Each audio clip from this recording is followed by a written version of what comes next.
So அதனால் சசிகுமார் குடும்பத்தோடு வராரு.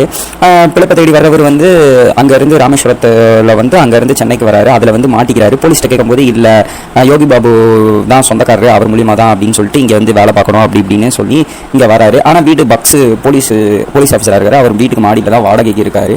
அப்படின்றப்ப அவர்கிட்ட கேரளாக்காரர் அப்படின்னு சொல்லி ஐடி ப்ரூஃப் எல்லாத்தையுமே இது பண்ணிடுறாரு. ஆனால் அந்த காலனியில் உள்ள மக்கள்கிட்ட நாளடைவில் நான் இலங்கைக்காரன் தான் அப்படி இப்படின்னு சொல்லி நல்லா பழகி ஃபுல்லாக மிங்கிள் ஆகிடுறாரு.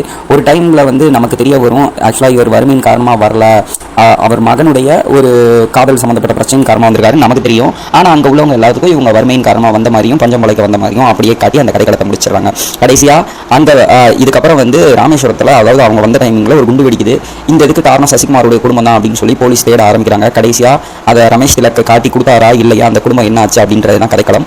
அதாவது ராமேஸ்வரம், அதாவது இலங்கை அப்படின்னா பரிதாபம் இதெல்லாம் தாண்டியும் ஒரு யதார்த்தமாக வெட்டுக்குத்து கொலை ரத்தம் இது எதுவுமே இல்லாமல் ஒரு ஸ்மார்ட்டாக மூவ் பண்ண நினச்சிருக்காங்க. என்ன அங்கே ஒரு பாம்பிளாஸ் நடந்த மாதிரி அது இன்னும் வந்து ஒரு ஹிண்ட் மாதிரி எடுத்துக்கிட்டு அதை முடிஞ்ச வரைக்கும் சுவாரஸ்யமாக காட்ட முற்பட்டிருக்காங்க. ஒரு நல்ல எமோஷனல் கடந்த கதைக்களத்தை சொல்ல முற்பட்டிருக்காங்க அப்படின்னே சொல்ல முடியும். ரொம்பவே சூப்பராக இருக்குது. ஸோ அதாவது ஈழத்தமிழர்கள் வந்து தமிழ்நாட்டில் வந்து சந்திக்கும் பிரச்சனைகள் இதுக்கே இப்படி இருக்குது அப்படின்னா அப்போ வேறு நாட்டுக்கெல்லாம் போனால் என்ன கஷ்டப்படுவாங்க அப்படின்றத பாருங்கள். பட் அவங்களுக்கு இருக்கிற மதிப்பு மாதிரி கூட நம்ம ஆளுகளுக்கு இல்லை அப்படின்றதையும் இதில் நான் சொல்லிக்கணும்.